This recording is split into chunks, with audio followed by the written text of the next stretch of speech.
Breaking చూస్తున్నాం. Phone tapping కేసులో కీలక నిందితుడిగా ఉన్న ప్రభాకర్ రావు మరోసారి సిట్ విచారణకు హాజరయ్యారు. ఇప్పటికే 2 సార్లు సిట్ ఎదుట హాజరు కాగా మూడోసారి ప్రభాకర్ రావును విచారిస్తోంది. తెలంగాణలో హాట్ టాపిక్ గా మారిన ఫోన్ ట్యాపింగ్ కేసులో సిట్ దూకుడు పెంచింది.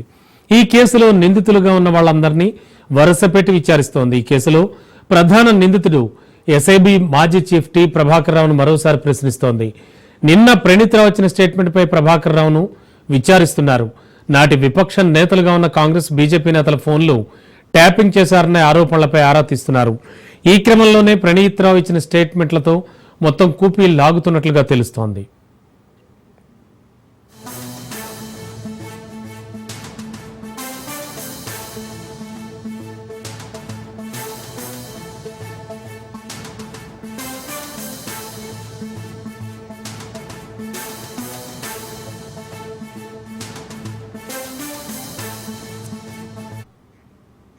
బ్రేకింగ్ లో చూస్తున్నాం. ఫోన్ ట్యాపింగ్ కేసులో కీలక నిందితుడిగా ఉన్న ప్రభాకర్ రావు మరోసారి సిట్ విచారణకు హాజరయ్యారు. ఇప్పటికే 2 సార్లు సిట్ ఎదుట హాజరయ్యారు. మూడోసారి ప్రభాకర్ రావును విచారిస్తోంది.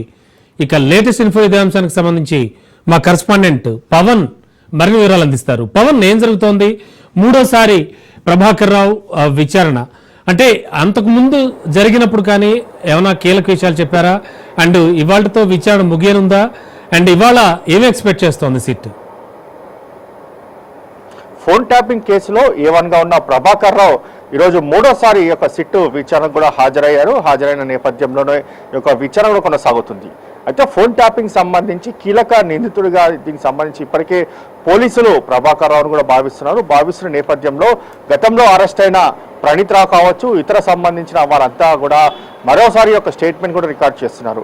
అయితే నిన్న ప్రణీత్ రావు సంబంధించిన నేపథ్యం చూస్తే పూర్తిగా నిన్న సిట్ అధికారులు మరోసారి విచారణ కొనసాగించారు. అయితే ఇందులో చూస్తే ప్రధాన అంశాలు హార్డ్ డిస్క్ను ధ్వంసం చేయడము, అంతేకాకుండా ప్రభాకర్ రావు చెప్తేనే పూర్తిగా హార్డ్ డిస్క్ను ధ్వంసం చేసి కొత్త హార్డ్ డిస్క్ పెట్టారని చెప్పి కూడా ఇప్పటికే ప్రణీత్ రావు ఒక స్టేట్మెంట్ ఇచ్చిన నేపథ్యంలో దానిపైనే నిన్న కూడా మరోసారి యొక్క విచారణ కూడా కొనసాగింది.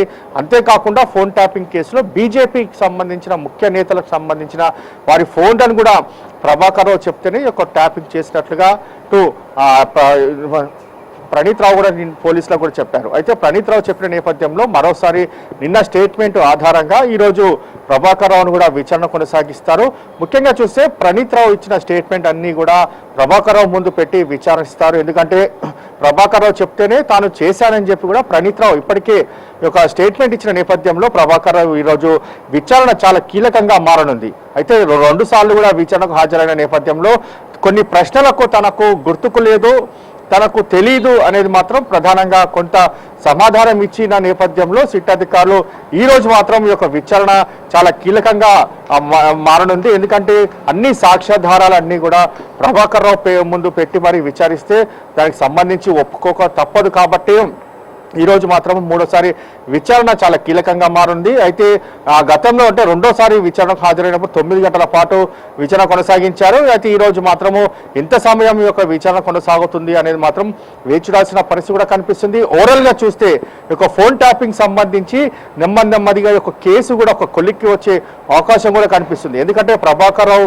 ఇంకా విచారించే కొన్ని కొత్త విషయాలు కూడా చెప్తారు. అసలు దీనికి సంబంధించి దీని వెనక ఎవరున్నారనే దానిపైన కూడా సిట్ అధికారులు ముఖ్యంగా దానిపైన దృష్టి కొనసాగించారు. ఎందుకంటే ఎవరైనా రాజకీయ నాయకులు చెప్తేనే ఒక ఫోన్ ట్యాపింగ్ చేశారా అనే దానిపైన కూడా దీనికి సంబంధించి పూర్తిగా విచారణ కొనసాగే అవకాశం కూడా కనిపిస్తుంది.